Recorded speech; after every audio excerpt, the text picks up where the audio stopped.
La rubrique de Frédéric.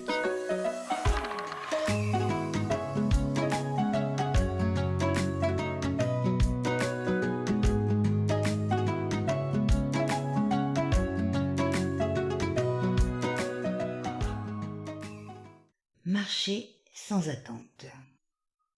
Ce n'est que lorsque nous n'avons plus aucune attente envers l'autre que nous pouvons enfin le rencontrer pour ce qu'il est réellement et nous pour ce que nous voudrions qu'il soit. Et c'est aussi lorsque notre propre désir de reconnaissance s'éteint que nous pouvons reconnaître l'autre comme un être entier, unique, au-delà de nos filtres et de nos projections. Alors se dessine ce que peut être une juste relation, faite de présence, d'accueil et de partage, où le discernement n'est pas aboli, mais aiguisé, raffiné et renforcé. Reconnaître l'autre comme une âme en chemin et se reconnaître ensemble sur ce même chemin est un gage d'évolution. Tant que nous gardons un pied dans l'involution, nous restons prisonniers de nos attentes. Il est donc essentiel de les démasquer, de les évaluer une à une, car vouloir s'en libérer sans les avoir prises en compte, c'est espérer marcher sans s'être levé. Toutes nos attentes naissent de l'importance que nous nous accordons. Elles émanent de nos consciences individuelles identifiées à leurs croyances, à leurs opinions, à leurs satisfactions comme à leurs insatisfactions. Attente d'être reconnu, d'être compris sans même parler. Attente que l'autre partage nos valeurs, notre rythme. Attendre qu'il ne soit pas différent pour ne pas nous déranger, ou qu'il soit différent pour s'ajuster au moule de nos désirs. Attendre d'attention, y compris quand nous-mêmes n'accordons aucune réelle considération à l'autre. Bref, attendre que l'autre soit conforme à nos idéaux, à nos désirs, à nos croyances, à nos si et à nos ça.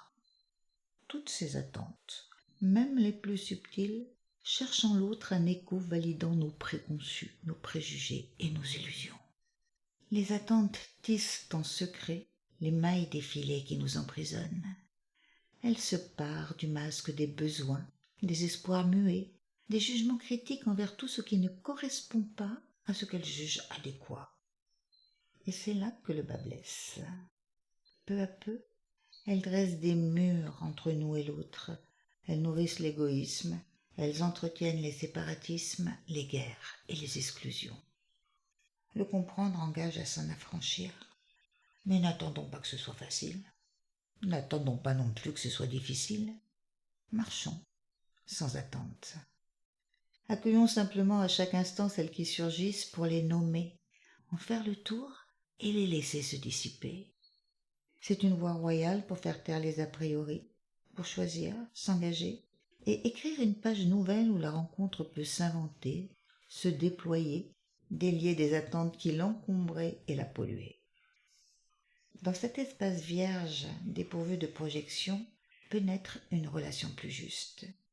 Une rencontre entre deux présences, deux âmes débarrassées de leurs vieux costumes cousus de suppositions et de désirs.